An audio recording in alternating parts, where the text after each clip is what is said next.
Hi, my name is Debra R. Richardson of Debra R. Richardson LLC, and I work with you to help you clean up your vendor data, clean up your vendor processes so that you pay the right vendor. Now, this week's Vendor Master File tip of the week is true. You might think you're seeing things, but they switch to all check payments. Why and what you need in place. And this is really ironic because on Thursday, February 28th, so it's just last week as of the taping of this video, I published episode 226 of my Putting the AP in Happy podcast about the reason that fraudsters have increased their focus on checks. So check fraud is rising and it started in 2020, 2021, and now we're starting to see that increase result in higher check fraud. So in any event, that happened on Thursday, or I published that Thursday, February 23rd.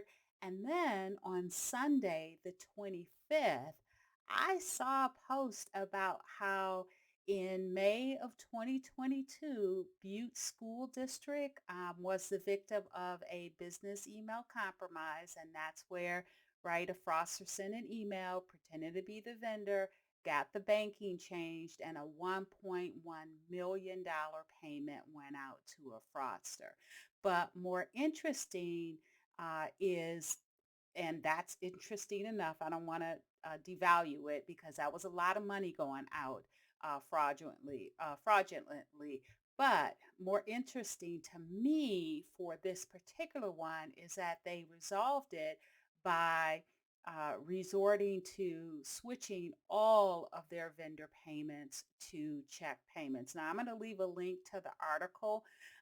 And what I do think about it, though, is that they need to have certain things in place in order for that to happen. One of them is payee positive pay or reverse positive pay. Now, I still run into accounts payable teams that actually don't have either one of these set up. And payee positive pay means that when the check is presented at the bank, they will uh, compare it to a file that you have already sent that identifies the payee, the amount, and the check number. And so that needs to be checked. Now, for some reason, you can't generate a file to the bank. You can do reverse positive pay, and the bank won't honor checks until you look at them. But you only have a window during the day to do that with. Now, again, I still run into teams that don't have this set up. So make sure you have that piece set up. And then another one is I posted about uh, fraudsters getting the keys right to these blue mailboxes for United States Postal Service. So do not drop your mail there. If you can't keep your mail locked up at your place of business, the checks, right? If you can't keep them locked up when they're ready to go out until the mail person comes and grabs them, then make sure if you're dropping them off at the post office that you are dropping them off inside the post office in the receptacles that they have there and not outside the post office because fraudsters are stealing these keys. And I've said that before and I still can't figure out how do you steal keys from a mail person.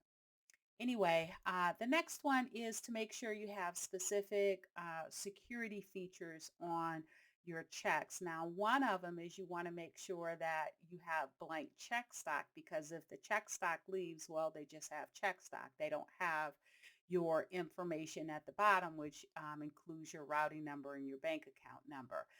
Now, if you want more tips, I have a total of 20 that I talked about in a very recent webinar, and this was just February 15th. And so that's three times I've talked about check fraud in February.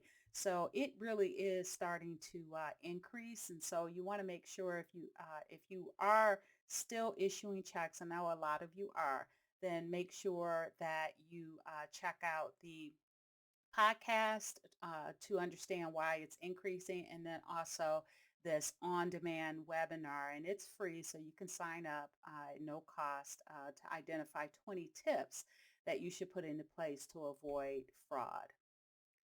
All right, so if you like more information on how to improve your vendor process, please go to my website at deborarrichardson.com for free tools and resources to avoid fraud, regulatory fines, and bad vendor data.